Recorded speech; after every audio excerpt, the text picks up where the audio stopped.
विद्यार्थी मित्रांनो नमस्कार. माझ्या युट्यूब चॅनलमध्ये तुम्हा सर्वांचं स्वागत आहे. बी फार्मसी आणि फार्मडीची ऍडमिशन प्रोसेस महाराष्ट्र राज्यामध्ये यावर्षी साधारणतः 1 जुलै पासून किंवा जुलै महिन्यामध्ये सुरू होणार आहे आणि त्याची ऍडमिशन प्रोसेसची संपूर्ण माहिती, त्या ऍडमिशन घेण्यासाठी कोण विद्यार्थी पात्र असतील, त्यांची शैक्षणिक पात्रता काय असायला पाहिजे, ऍडमिशनसाठी कुठले डॉक्युमेंट्स लागणार आहेत, फीज फॉर्मची किती असते आणि तुम्हाला कुठल्या वेबसाईटवरून ती माहिती मिळणार, हे सगळ्या गोष्टींची माहिती, संपूर्ण माहिती ह्या व्हिडिओमध्ये मी द्यायचा प्रयत्न करतोय. चॅनल सबस्क्राईब केलं नसेल तर सबस्क्राईब करा आणि जास्तीत जास्त मुलांपर्यंत पोहोचवा. फर्स्ट इयर बी फार्मसी आणि फार्मडी हे फार्मसीमध्ये 2 कोर्सेस आहेत. त्याची क्रायटेरिया म्हणजे शैक्षणिक पात्रता काय असायला पाहिजे त्या ठिकाणी मी तुमच्यासमोर मेन्शन केलेलं आहे, तुमच्यासमोर स्क्रीनवर दिसत आहे.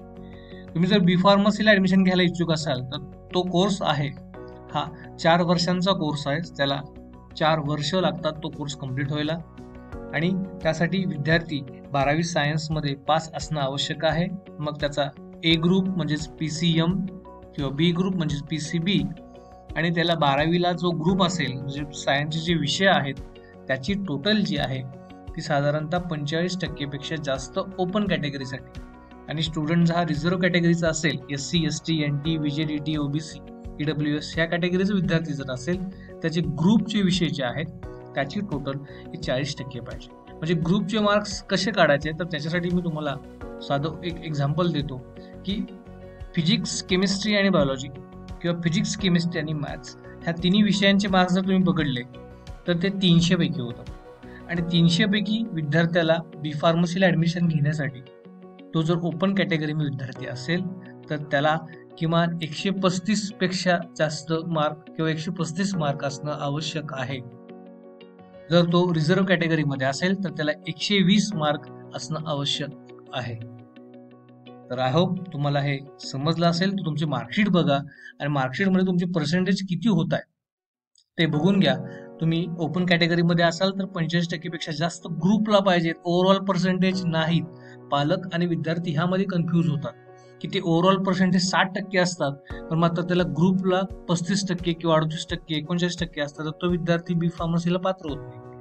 म्हणून तुम्हाला PCM किंवा PCM PCB ह्याचे ग्रुपचे मार्क्स जे सब्जेक्ट्स असतात सायन्सचे त्याच्यामध्ये किती पर्सेंटेज होतात हे बघणं गरजेचं आहे.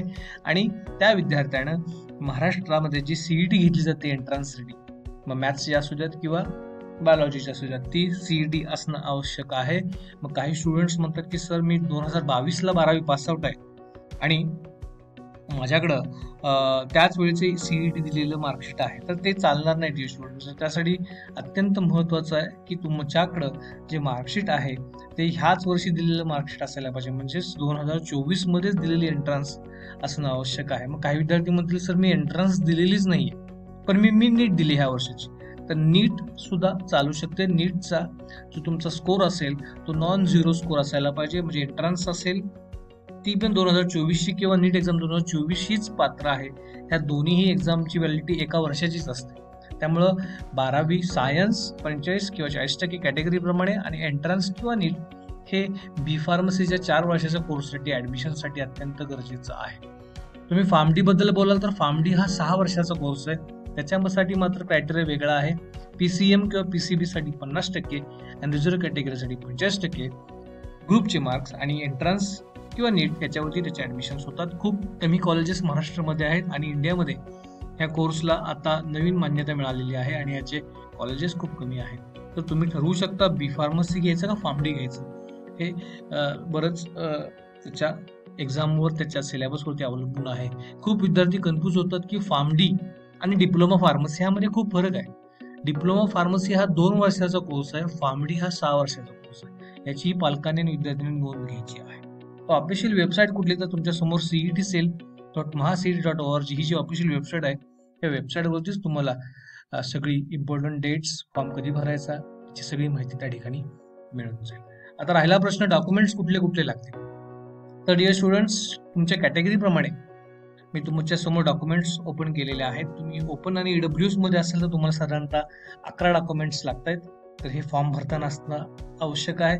नॅशनली डोमसाईल असेल, 10वी 12वीचं मार्कशीट असेल, CET किंवा नीट तुम्ही ज्या वर्षीची परीक्षा देणार आहे, ज्या वर्षी तुम्ही ऍडमिशन घेणार आहे, ज्या शैक्षणिक वर्षात घेणार आहे त्याचीच सीईटी नीट मार्कशीट असणं आवश्यक आहे. ईडब्ल्यूएस सर्टिफिकेट, उत्पन्नाचा दाखला, शाळा सोडलेला दाखला, identity photo, valid mail ID, mobile number आणि आधार कार्ड आणि नॅशनलाइज बँकेचं काढणं आवश्यक आहे.